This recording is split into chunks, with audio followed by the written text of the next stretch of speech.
Bismillahirrahmanirrahim. Assalamualaikum warahmatullahi wabarakatuh. Alhamdulillah, thumma alhamdulillah, alhamdulillah wa syukurillah wa salatu wassalamu ala rasulillah wa ala alihi wa ashabihi wa man tabi'ahu ila yaumiddin, amma ba'd.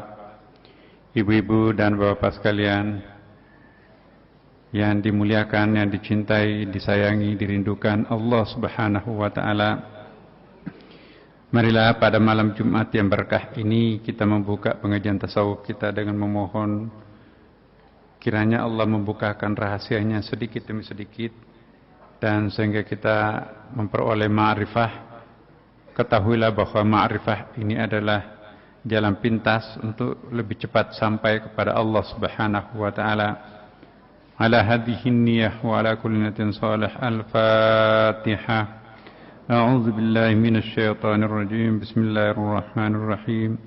الحمد لله رب العالمين الرحمن الرحيم مالك يوم الدين إياك نعبد وإياك نستعين اهدنا الصراط المستقيم صراط الذين أنعمت عليهم غير المغضوب عليهم ولا الضالين. Amin.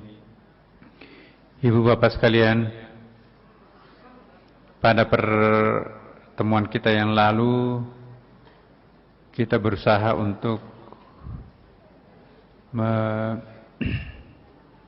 memperkenalkan bagaimana cara-cara menuju Tuhan, bagaimana menggunakan potensi diri kita yang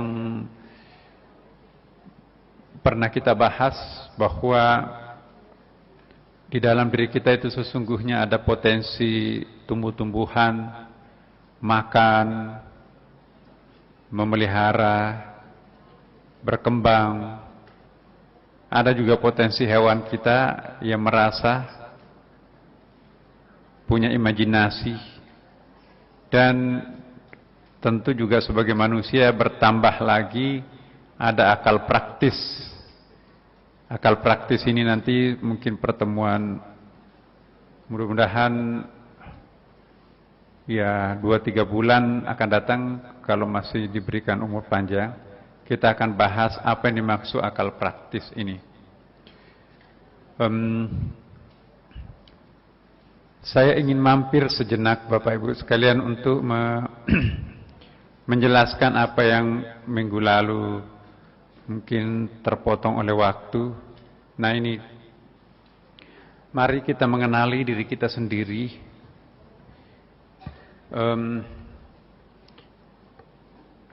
Para hamba Tuhan semakin jelas melihat dirinya sendiri. Saya ulangi, orang yang semakin dekat dengan Tuhannya semakin jelas melihat dirinya sendiri. Nanti juga kalaupun bermimpi, mimpinya pun juga semakin jelas. Kalau Bapak Ibu selama ini bermimpi penuh dengan bayangan, kekaburan, bahkan lupa sama sekali kan. Tahu kalau dirinya semalam bermimpi, tapi sedikit pun yang tinggal di memorinya hanya mungkin 5% atau 0, sekian persen. Yang tinggal hanya tahu semalam saya bermimpi, tapi saya nggak bisa bayangkan seperti apa, lupa. Itu pertanda Bapak Ibu kita belum tajam nuraninya. Jiwa nurani yang tajam, mimpi sependek apapun juga tinggal di benaknya, dan ia memperoleh pelajaran besar daripada mimpinya itu. Inilah yang membuat kita selama ini memandang kecil arti mimpi. Kenapa? Karena kita dicekoki oleh epistemologi keilmuan yang barat, katakanlah Belanda. Seolah-olah yang tidak masuk akal itu tidak ada tempatnya di dalam ilmu pengetahuan. Sehingga kalau kita mengatakan, itu kan mimpi. Mimpi cenderung kita itu menganggapnya sama sekali tidak ada gunanya. Padahal para pendahulu kita, Bapak Ibu, tidak pernah menyia-nyiakan mimpi itu sendiri. Di dalam Al-Quran itu berkali-kali Allah memberikan penjelasan tentang mimpi. Mimpi itu buatan Allah, bukan buatan manusia. Mimpi itu sesungguhnya adalah ilham. Nanti saya akan jelaskan. Saya ingin betul mulai hari ini kita jangan sampai menyepelekan arti mimpi. Sebab mimpi itu banyak rahasia-rahasia. Sesungguhnya sangat besar buat kita, tapi karena kita terpengaruh, mimpi itu kan bunga-bunga tidur. Nggak ada manfaatnya, nggak ada efeknya. Orang yang dekat dengan Allah Subhanahu wa Ta'ala, dia tidak akan pernah berkata seperti itu. Bahkan Rasulullah menuntun kita, setiap kali kita bermimpi, mimpi apapun, lakukanlah sesuatu. Kalau itu mimpi membawa ketakutan terhadap kita, ya, kita diminta untuk, ini petunjuk Rasulullah, menindih ke sebelah kiri dan seolah-olah kita meludah sambil membaca A'udzubillahi minasyaitonir rajim. Kenapa Rasulullah mengajari kita seperti itu? Itu semuanya bahwa mimpi itu jendela kecil untuk melihat sesuatu yang lebih luas di luar jendela itu, seandainya kita mafhum akan makna mimpi itu. Ya, saya akan jelaskan dulu sedikit ini untuk orang yang memiliki sensitivitas rohani. Dia mampu membedakan kualitas-kualitas perasaan dalam dirinya antara rasa bersalah dan rasa berdosa. Saya ingin bertanya kepada Bapak Ibu sekalian, apakah kita sudah mampu membedakan antara rasa bersalah dan rasa berdosa? Sebagian besar belum, kan? Kita menganggap rasa bersalah itu adalah rasa berdosa, atau menganggap rasa berdosa itu adalah rasa bersalah, seolah-olah sinonim antara bersalah dan berdosa. Ini kemiskinan bahasa Indonesia kita sebetulnya. Ya. Di dalam bahasa Arab itu, di dalam bahasa Al-Quran itu, kesalahan itu disebut dengan khata. Ya. Sedangkan dosa itu disebutkan dengan dzunub. Iya. Rasa bersalah atau sense of guilt itu, rasa bersalah, ya kan, muncul ketika seseorang itu melakukan kesalahan atau al-khata. Kebanyakan faktornya disebabkan dari luar. Kalau rasa bersalah itu terasa faktornya itu dari dalam, dari luar, melengket atau melekat di dalam diri kita sendiri. Jadi gampang membukanya, kan. Kalau itu melekat di baju, ganti baju sudah selesai. Itu rasa bersalah gampang, segampang membuka baju, selesai tanpa ada beban batin. Sedangkan rasa berdosa, sense of sin atau az-dzunub, muncul ketika seseorang melakukan dosa atau az-dzunub, jamak dari dzambun. Kebanyakan faktornya disebabkan dari dalam. Sebutlah semuanya lah dari dalam. Iya. Sudah mulai bisa ditangkap, Ibu, Bapak? Selama ini kita tidak bisa membedakan antara kesalahan dan dosa. Sehingga ketika kita istighfar kepada Tuhan, ketika kita meminta maaf, kadang-kadang salah alamat. Seharusnya kita istighfar kepada Allah, tapi yang kita lakukan adalah minta maaf kepada orang. Atau sebaliknya, seharusnya kita meminta maaf kepada orang, tapi yang kita lakukan istighfar kepada Allah Subhanahu wa ta'ala. Padahal ada kesalahan yang mengakibatkan dosa. Penyebabnya karena kita melakukan kesalahan terhadap sesama manusia. Jelas dalam hadis, dosa yang kita lakukan, kesalahan yang kita lakukan dengan sesama kita, baru bisa diampunkan kalau yang bersangkutan mengampuninya. Kita pernah berutang kepada seseorang 1 juta. Apakah itu utang bisa dihapuskan dengan istighfar 100 kali kepada Allah? Iya. Atau sebaliknya, ada orang yang melakukan zina, ya, tetapi dia mencoba untuk mempengaruhi orang yang pernah digaulinya itu, memberikan uang, seolah-olah dengan ketawanya partnernya itu seperti sudah terselesaikan persoalannya. Dia sudah memaafkan, tetapi apakah maaf yang disampaikan kepada lawannya itu otomatis menghapuskan dosanya terhadap Allah, otomatis juga menghapuskan beban-beban batinnya? Tentu tidak. Jadi ibu bapak, bedakan antara rasa bersalah dan rasa berdosa. Rasa berdosa itu, sense of sin, muncul ketika seorang itu melakukan dosa, dan kebanyakan faktornya disebabkan dari dalam.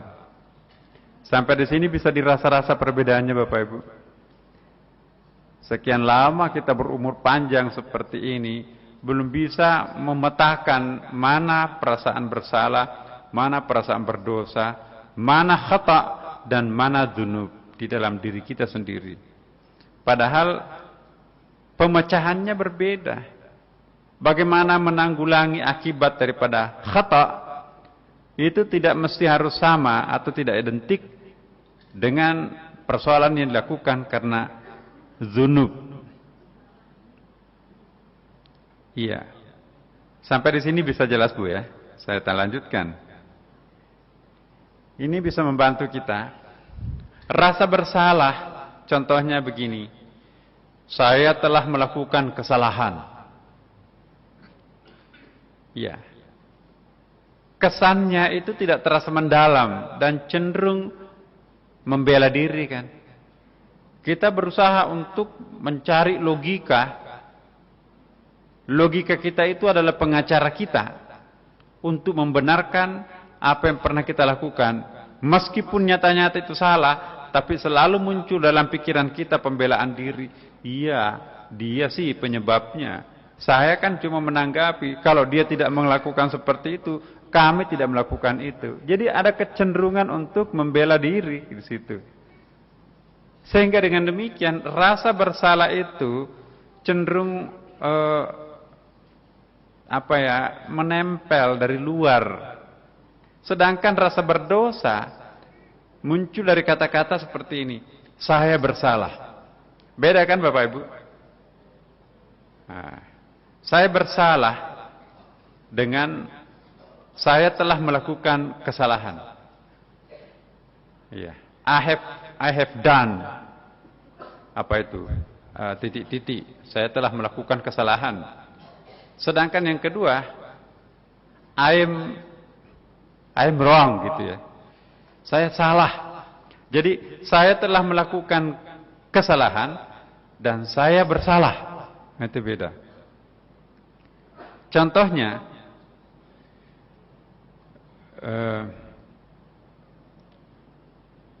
tengah malam kita pulang dari Sunda Kelapa ini, jam 9 atau itikaf jam 12. Kita pulang, di perjalanan kita lampu merah, hujan, gak ada polisi, tidak ada juga kendaraan lalu lalang. Apakah ibu bapak berhenti di lampu merah atau menerobos lampu merah itu? Menerobos lampu merah, apakah itu sepi atau karena itu ramai, sama-sama menyala lampu merahnya kan? Undang-undangnya tidak membedakan. Lampu merah ini hanya berlaku untuk padat lalu lintas. Kalau tengah malam hujan, nggak ada kendaraan lalu lalang, maka itu tidak berlaku. Kan tidak begitu kan peraturannya. Tetapi Bapak Ibu, mungkin di antara sekian kita yang ada di sini yang berhenti di lampu merah pada saat tengah malam hujan, tidak ada lalu lalang kendaraan, itu satu di antara sekian banyak orang.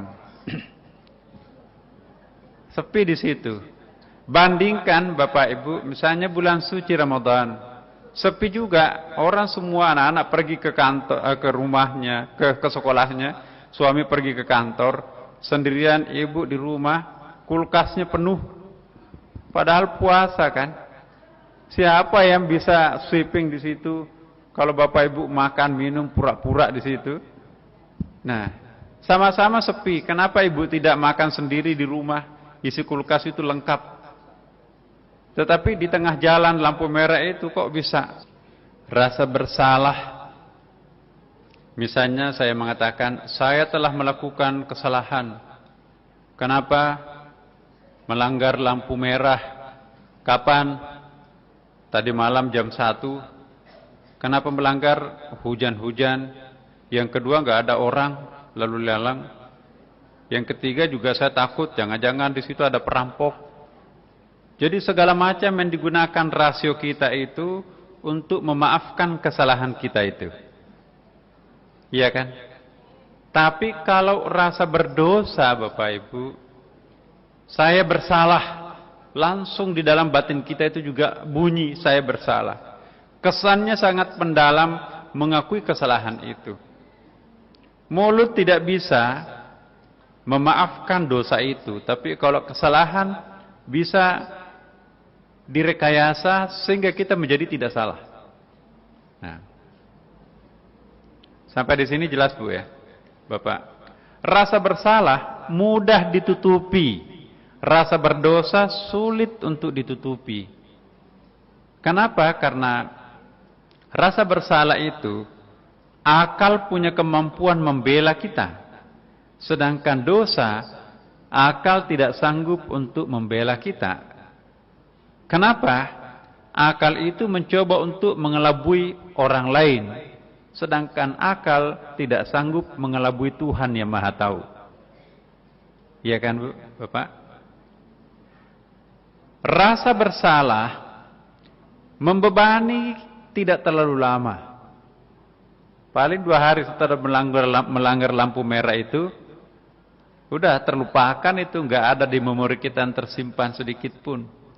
Tapi ketika kita tidak berpuasa, tergoda ketika tidak ada orang yang melihat kita makan, terbebani kita, harus saya gantikan puasa ini di luar bulan suci Ramadan misalnya. Jadi lama bawaannya kalau dosa itu.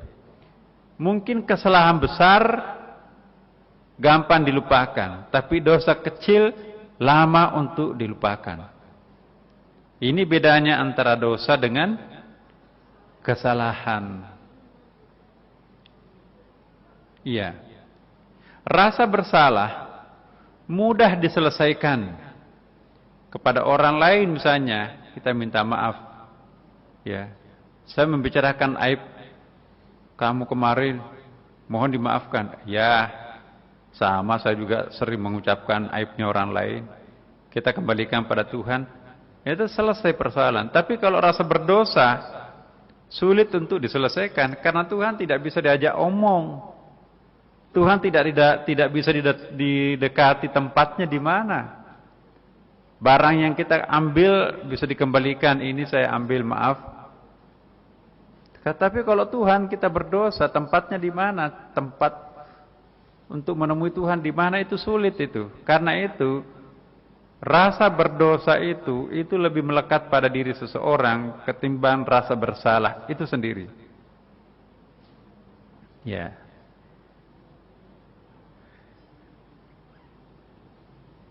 Nah, sekarang kita akan melihat keakuan atau ego. Keakuan ini paling banyak menimbulkan rasa bersalah dan sekaligus rasa berdosa terhadap orang.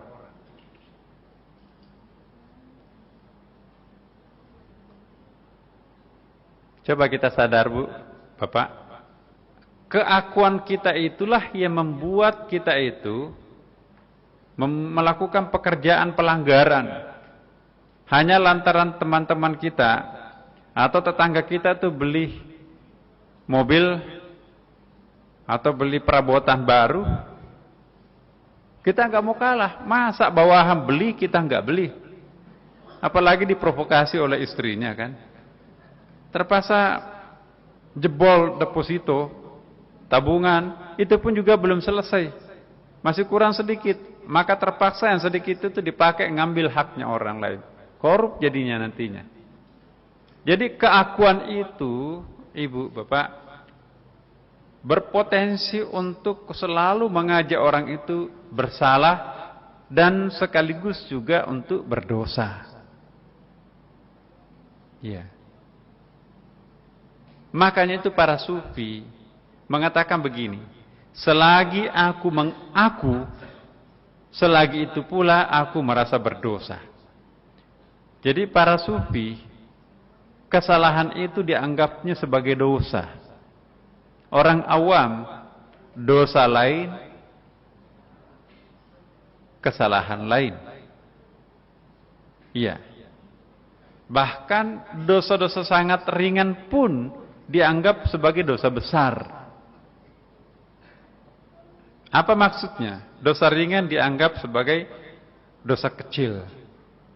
Karena memang ya, dosa kecil dianggap dosa besar. Contohnya, saya ingin mengatakan sesuatu contoh yang ekstrim di sini. Orang yang mencapai puncak ya, sufi-sufi besar seperti Al-Khalaj. Ada lagi sejumlah sufi yang mengatakan begini. Orang yang mengartikan la ilaha illallah, tiada Tuhan selain Allah, itu musyrik.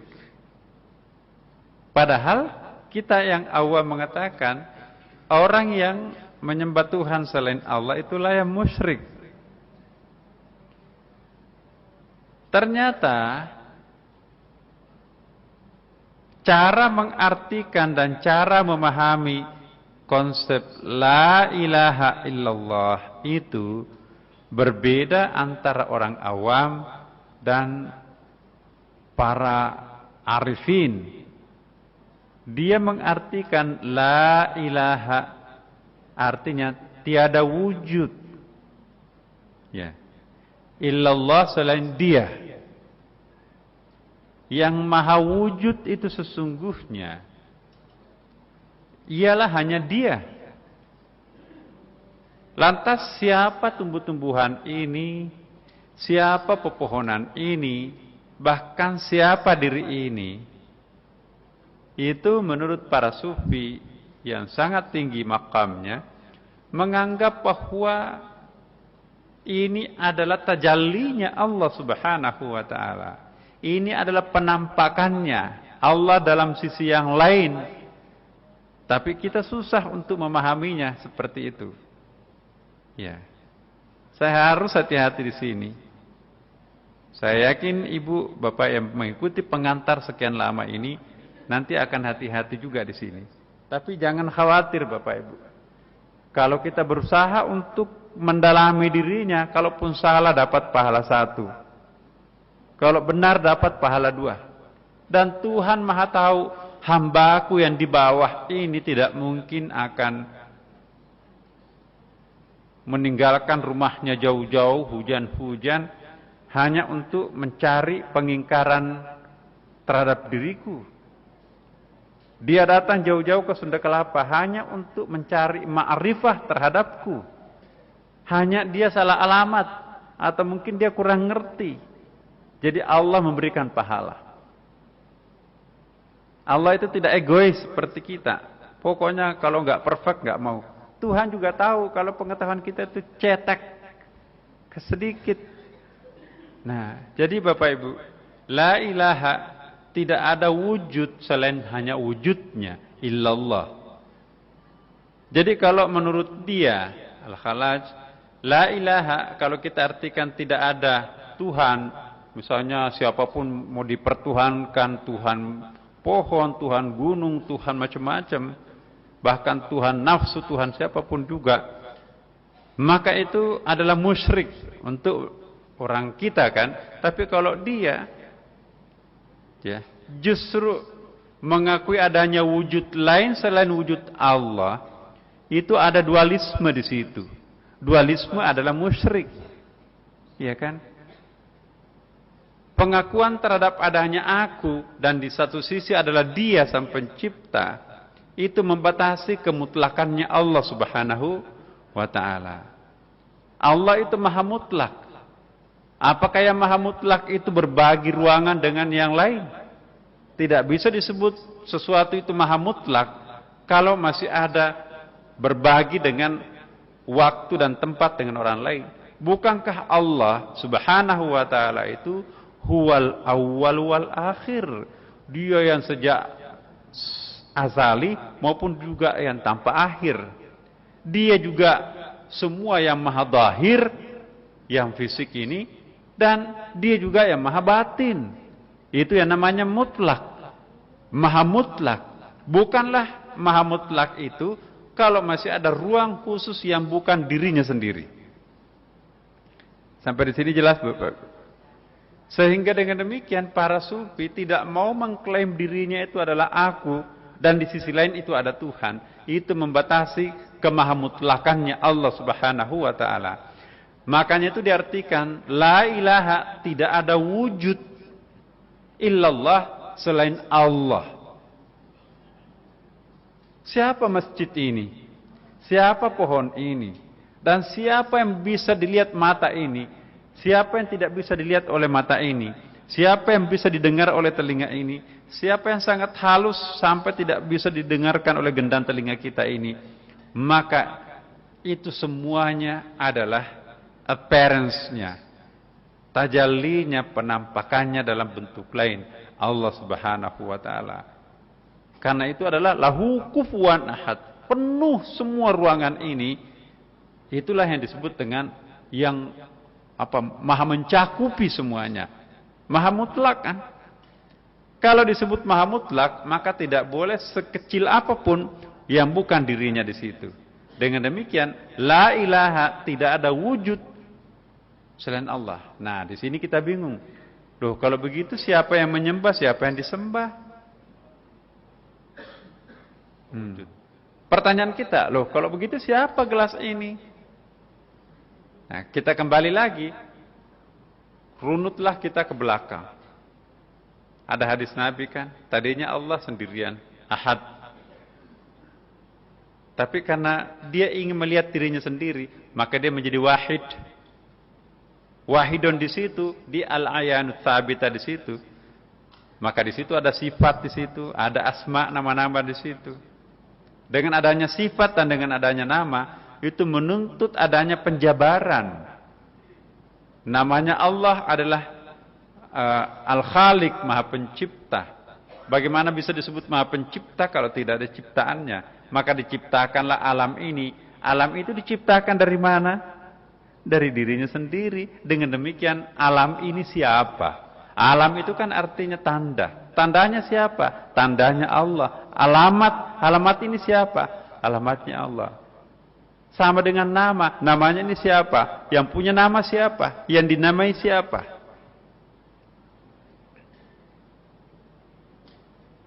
Nah, mulai terbuka di sini kita.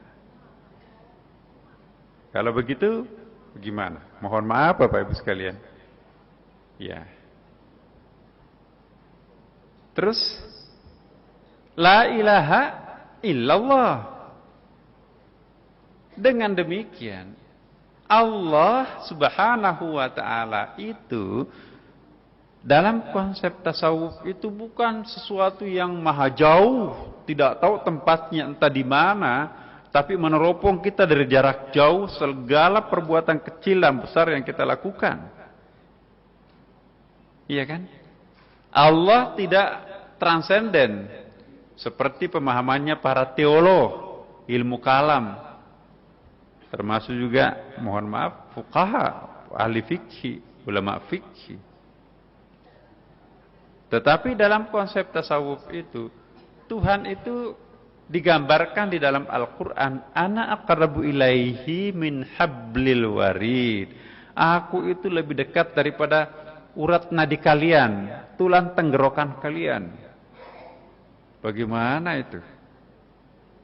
Saya pernah jelaskan kan, bagaimana Allah tidak bisa tahu berapa jumlahnya semut hitam di atas batu hitam di tengah kegelapan hitamnya malam, karena siapa semut itu dan siapa Tuhan itu.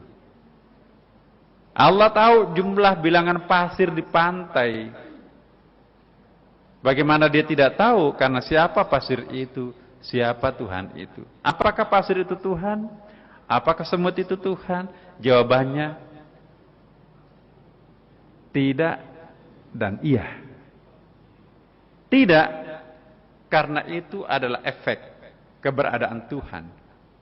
Iya, karena segala sesuatu ini adalah bahagian daripada yang maha mutlak itu. Mudah-mudahan Bapak Ibu bisa memahami, walaupun belum terlalu jelas. Ya, tetapi insya Allah ini nanti akan berulang-ulang kita sampaikan. Jadi ada jamaah kita, Pak Nasar kok itu terus yang dibahas. Tidak Ibu Bapak, harus memang bolak-balik. Kenapa? Karena kalau ini akhirnya menjadi familiar buat kita, enak itu Bu nanti sholatnya. Allahu Akbar. Kita tidak perlu jauh-jauh menerawang mencari Tuhan. Oh ya, minggu depan Ibu saya sudah siapkan gambarnya. Bagaimana penghayatan kita terhadap apapun yang kita lihat nanti. Jadi ingat minggu lalu ada Iqra pertama, Iqra kedua, Iqra ketiga. Kita nanti akan tayangkan sebatang pohon. Cara pandang Iqra pertama seperti apa? Oh, indahnya pohon ini besar ya, sudah mulai keriput ya. Tapi di bawahnya ada kecil-kecil tumbuh anaknya. Tapi ada lebih kecil lagi cucunya, hijau, nggak ada keriputnya sama sekali. Dan akhirnya kita sadar, kalau begitu sama dengan saya ini. Ya, meskipun bedak mahal saya beli, tapi keriputnya tidak bisa hilang. Ya, tapi anak saya nggak pernah pakai bedak seperti ini mahal-mahal, itu kenceng semuanya. Bayi apalagi harum. Nah, itu Iqra yang kedua. Nanti kita akan sampai kepada Iqra yang ketiga. Siapa yang kita lihat itu sesungguhnya. Ya. Selama ini kita terkecoh, Bu. Yang namanya objek itu seolah-olah kita anggap itu benda mati, pasif ya kan. Iqra ketiga nanti kita akan bahas lebih mendalam bahwa sebesar perhatian kita terhadap objek Iqra, maka sebesar perhatian objek itu pula terhadap kita. Saya akan memperhatikan lebih mendalam gelas ini. Sebesar apa perhatian saya terhadap gelas ini, maka sebesar itu pula perhatian gelas ini terhadapku. Ini dibuktikan kan oleh Profesor Isaru Imoto itu kan. Air yang di dalam gelas ini, kalau kita berikan curahan perhatian, maka resonansinya, pantulannya kepada kita itu juga sebesar apa yang kita berikan terhadapnya. Nah, inilah kelemahan metodologi barat yang kita tiru juga sebagian. Epistemologi keilmuan sekarang ini, objek itu harus berjarak dengan kita. Tidak ada hubungannya aku dengan gelas ini.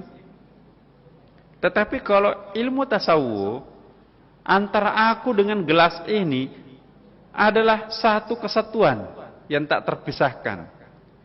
Makanya itu aku harus mendalami ini supaya aku lebih dekat dan menjadi satu. Karena memang setiap sesuatu itu memiliki dua unsur. Ada yang disebut dengan unsur. Masih ingat Bu? Unsur apa yang pertama yang konkret? Disebut unsur arat. Ya, accident.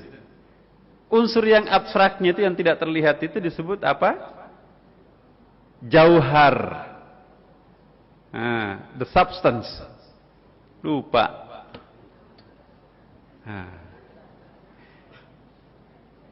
Dalam pemahaman tasawuf, segala sesuatu itu memiliki dua unsur. Ada unsur lahiriahnya, ada unsur batiniahnya. Manusia juga ada unsur lahiriahnya, ada unsur rohnya. Bukan cuma manusia yang punya unsur batin.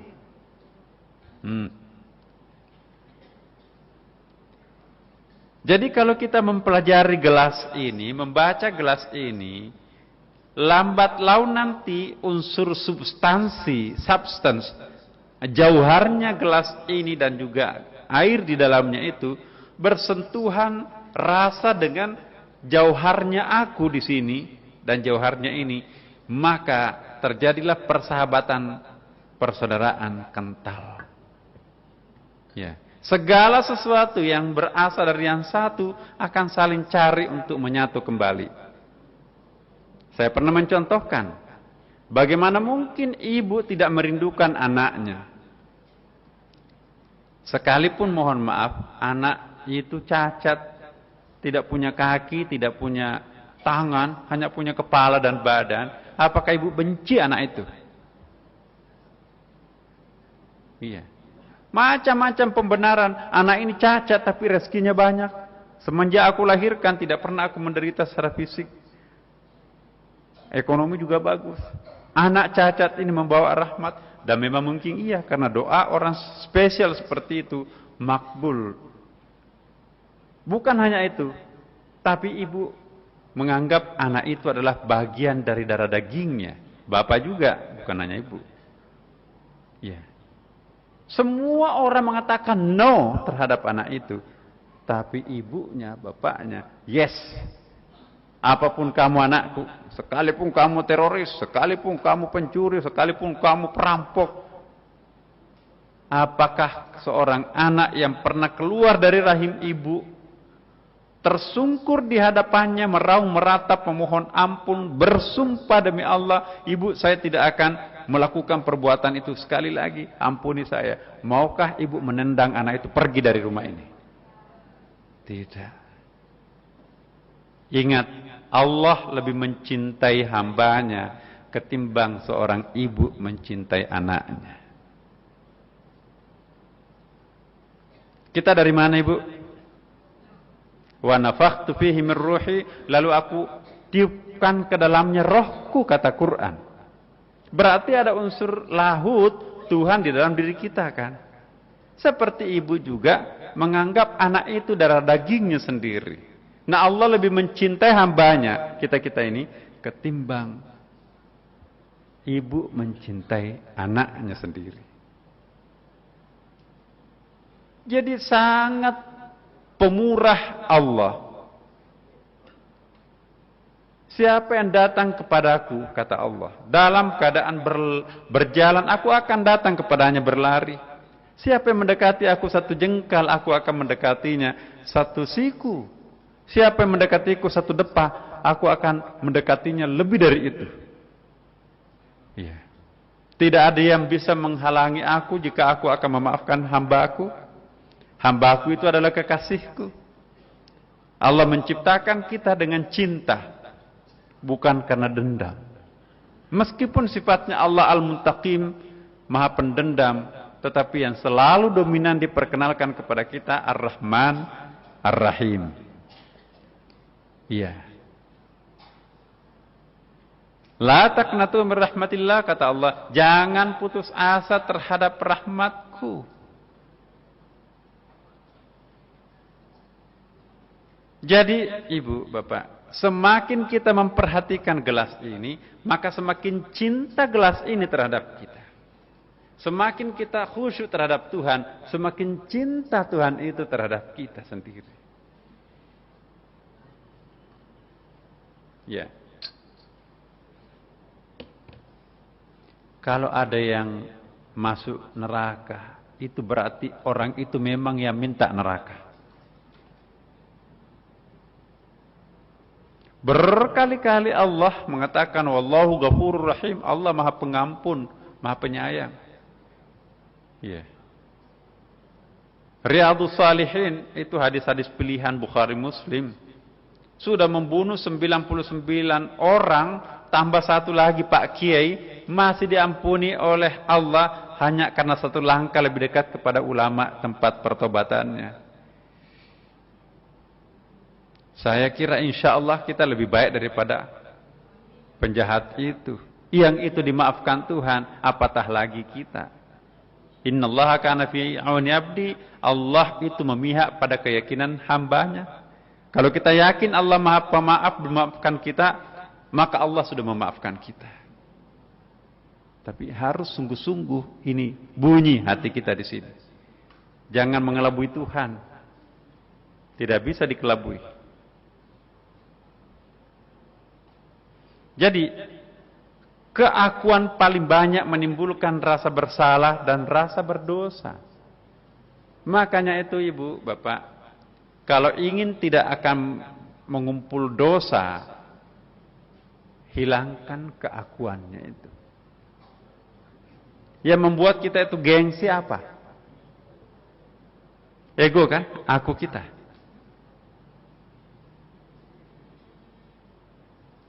Hindarkan keakuan. Keakuan itulah yang menjadi sumber segala macam malapetaka dan dosa. Ya. Selagi aku mengaku, selagi aku merasakan ada keakuan di sini, maka selagi itu pula merasa berdosa bagi seorang sufi loh. Ya. Bagi sufi, yang puasa itu bukan aku. Dia pasrah. Selama kita sadar saya berpuasa, saya salat tahajud, saya, semua saya di situ. Dari mana kekuatan yang kita pakai melakukan itu? Dari mana keyakinan itu sehingga kita termotivasi melakukan itu? Dari mana perencanaan itu muncul dari benak kita sendiri? Dari dia semua. Kok kenapa kita mengatakan aku? Orang yang merupakan hamba sejati tidak pernah ada kata aku di dalam dirinya. Makanya itu, kalau orang itu dipuji karena prestasinya, mohon maaf, bukan aku yang harus dipuji. Alhamdulillahi Rabbil Alamin, yang berhak dipuji hanya Dia. Aku hanya sebatang pipa. Air ini bukan aku yang memproduksi. Aku hanya sebatang pipa tempat mengalirnya dari sumber air di sana jatuh ke sini. Tapi kalau ada kata aku, tidak, air itu aku yang bikin kok. Bohong kan? Apa kita bikin air? Enggak. Kita itu hanya pipa selang. Jadi tidak bisa kita memenuhi pujian orang. Kembalikan kepada Allah Subhanahu wa taala. Jangan marah kalau enggak disanjung. Itu menolong orang itu kalau dia tidak menyanjung kita. Karena begitu kita tersanjung, itu artinya kita diberikan batu licin dalam mencari Tuhan. Batu licin itu gampang tergelincir, gampang jatuh. Lebih banyak mana orang yang tergelincir karena dipuji atau karena dikritik? Yang iblis apakah pengkritik atau pemuji? Nah, kita kadang-kadang kalau dipuji, wah memang kamu pantas mendampingi aku, engkau adalah malaikatku. Padahal itu iblis besar. Iya kan? Iblis yang sejati itu ialah yang memuji kita sehingga membesarkan rasa keakuanku. Oh iya dong, siapa dulu? Iya kan? Akunya di situ yang menonjol. Padahal orang itu sudah bukan lagi batu licin, sudah tergelincir dari batu licin itu sendiri. Begitu mengakui ada keakuan selain Allah, la ilaha illallah batal menurut sufi. Nah, saya lanjutkan sedikit lagi. Memori, apa itu memori? Memori itu hard disk ini ya, atau flash disk ini, direkam semua yang pernah kita lakukan itu. Manusia itu cenderung mengingat-ingat kebaikannya. Ya. Melupakan kejahatannya. Bahkan kebaikannya 10 tapi yang diingat dan dibayangkan 20. Memori ini adalah akan membebani seseorang dalam menjalani kehidupan. Mau lihat buktinya Bapak Ibu. Betapa memori itu membebani kehidupan kita. Ya. Seharusnya kita melakukan sesuatu kebajikan. Misalnya, itu ada sampah di tengah jalan tuh. Ya. Itu kan bukan tugasmu. Masa kamu? Ya. Pejabat kok mau pungut sampah? Itu sok pinter, sok jagoan, sok apa begitu ya. Akhirnya nggak jadi mungut sampah itu. Kenapa? Memori yang ada dalam pikirannya itu, aku ini pejabat, aku ini orang terhormat. Bukan kelas saya untuk mungut sampah, ada tugasnya. Tapi kalau tidak ada memori yang melekat di sini, begitu ada sesuatu yang buruk, tidak ada yang membatasi kita, membebani kita, dan tidak ada pikiran apapun, langsung kita ambil.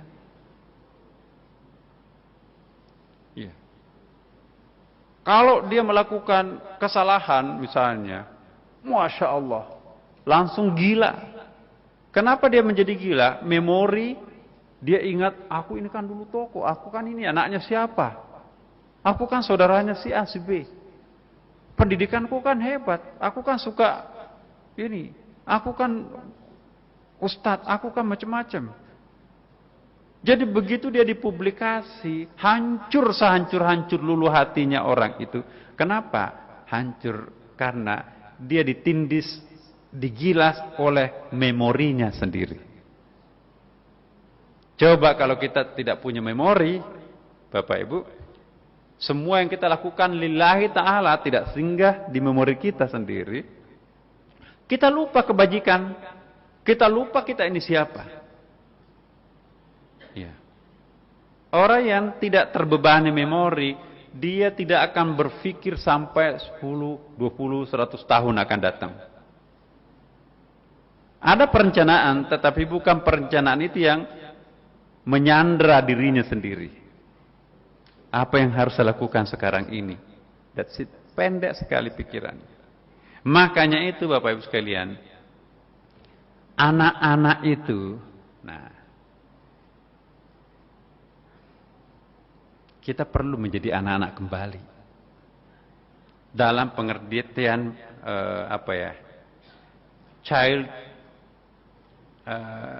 childlikeness ya, bukan childish. Kalau childish itu begini, childish itu umurnya sudah 60 tahun, tapi masih mau seperti cucunya, kekanak-kanakan.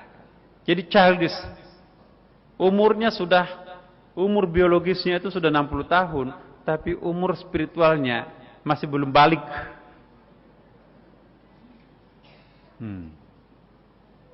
Yang kita inginkan di sini adalah childlikeness. Menjadi seperti baby kembali. Bagaimana baby itu Bapak Ibu sekalian?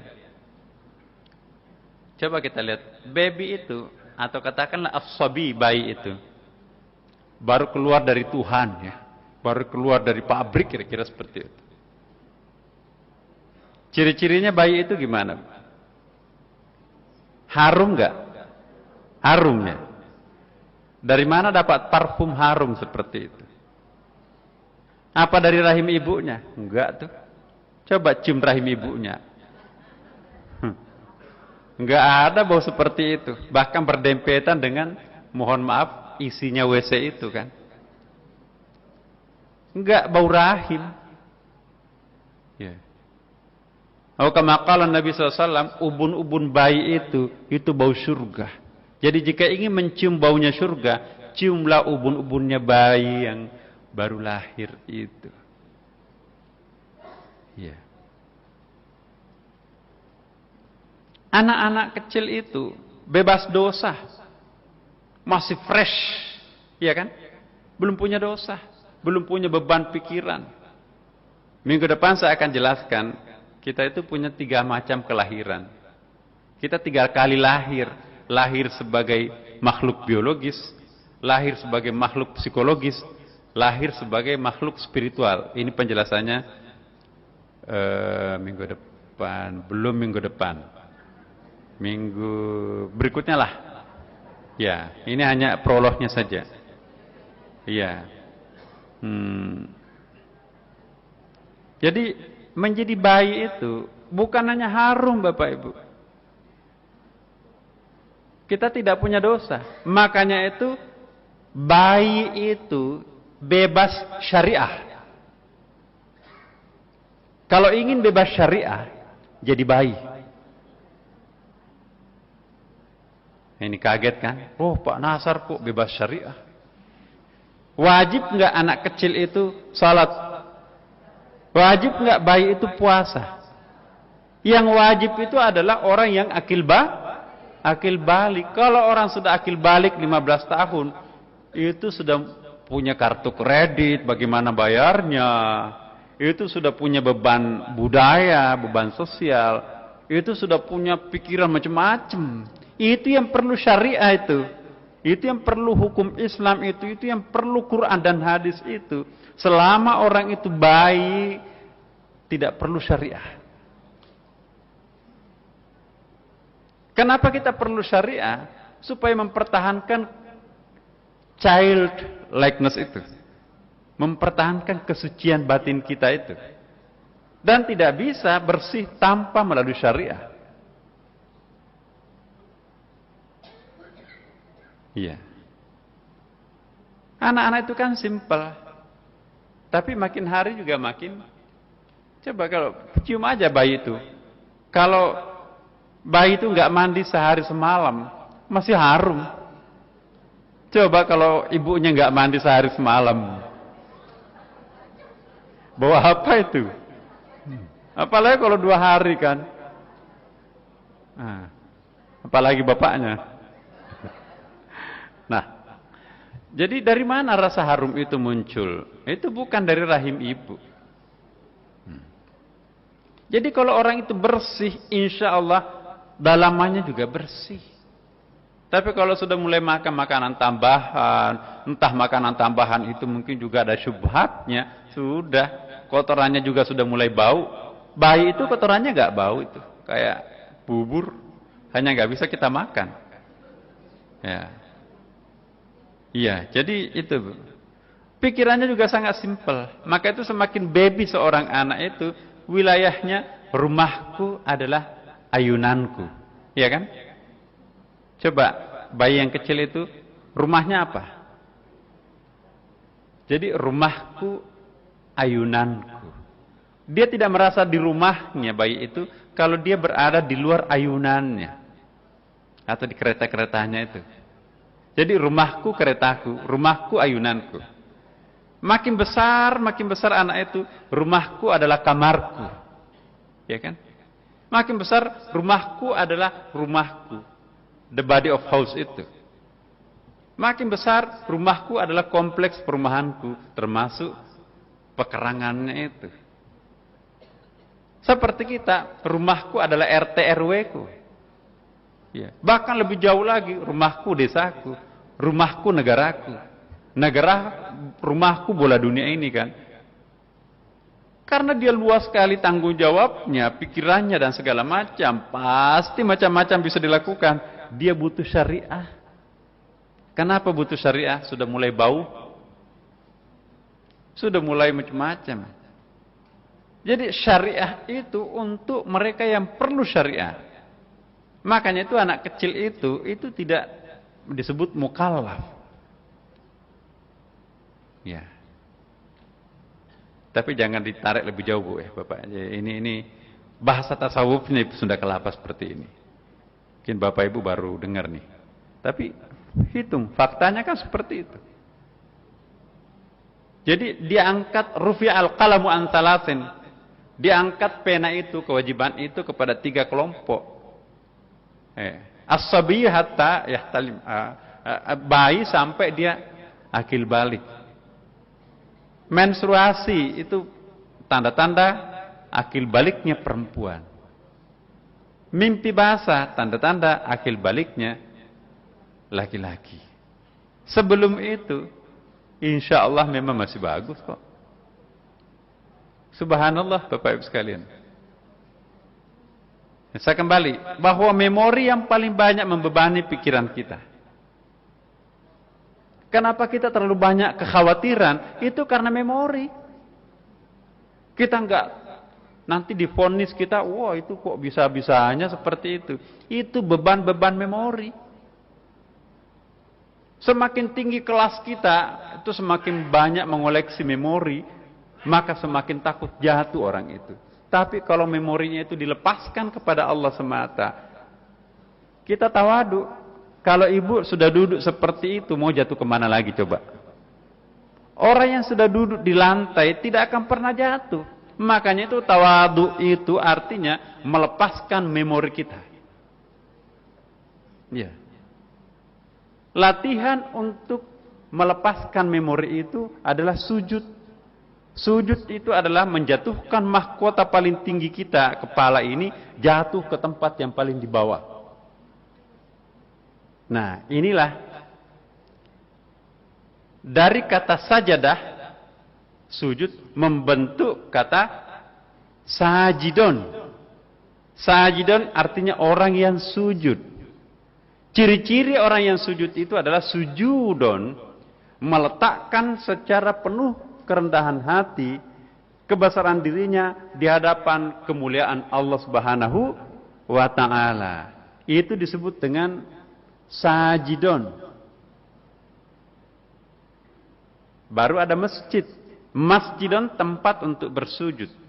Di dalam Al-Quran Bapak Ibu sekalian, jauh lebih penting mengurus sajidon ketimbang masjidon. Kita terbalik.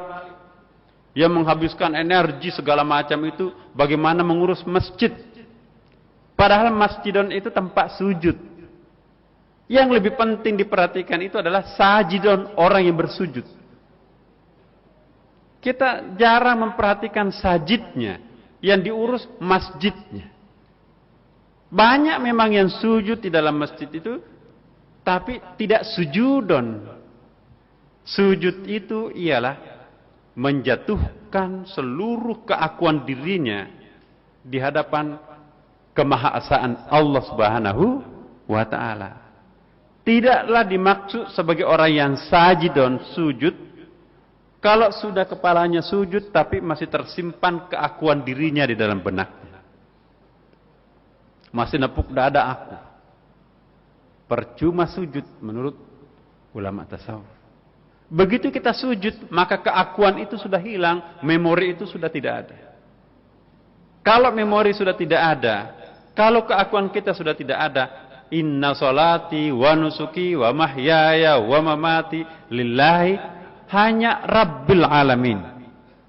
Bukan lagi untuk keakuanku, bukan lagi untuk my family, bukan lagi untuk my group, bukan lagi untuk my nation, bukan lagi untuk simbol-simbol tertentu. Selama masih ada simbol sampai kepada yang kecil ada keakuan kita, menurut ulama tasawuf berarti itu ada sesuatu di luar zat yang maha mutlak.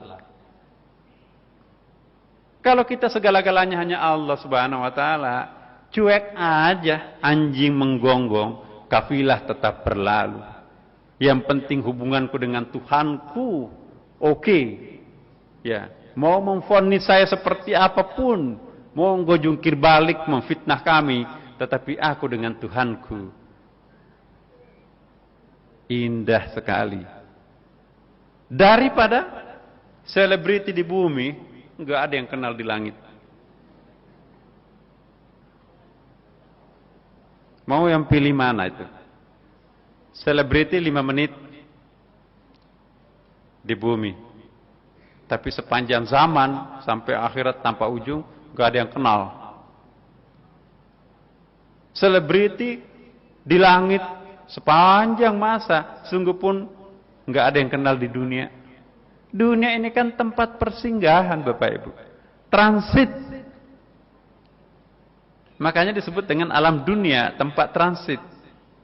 Kenapa disebut transit? Ini bukan tujuan kita. Tujuan kita nanti itu adalah akhirat.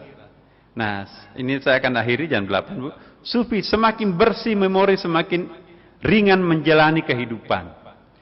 Sufi mengatakan, nah ini saya akan jelaskan minggu depan.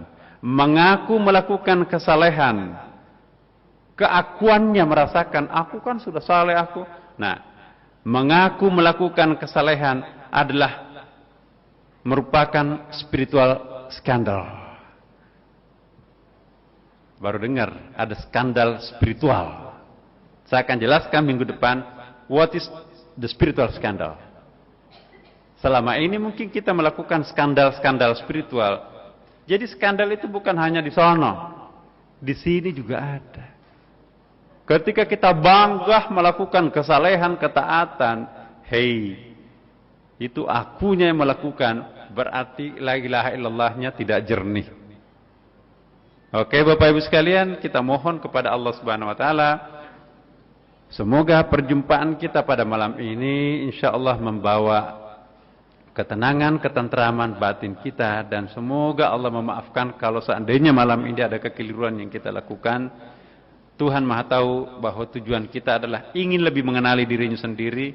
Kami semuanya memohon ya Allah, seandainya kami salah alamat dalam mempersepsikan dirimu, percayalah kepada kami ya Allah, Engkau Maha tahu, tiada lain tujuan kami kecuali ingin memohon ma'rifah paling tinggi terhadapmu. Al-Fatihah.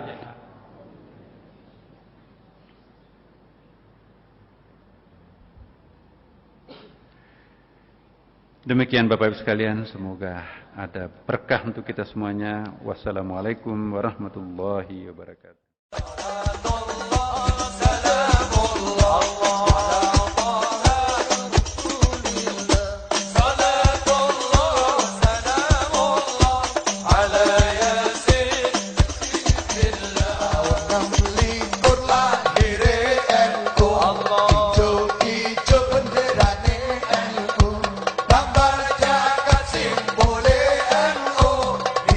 Song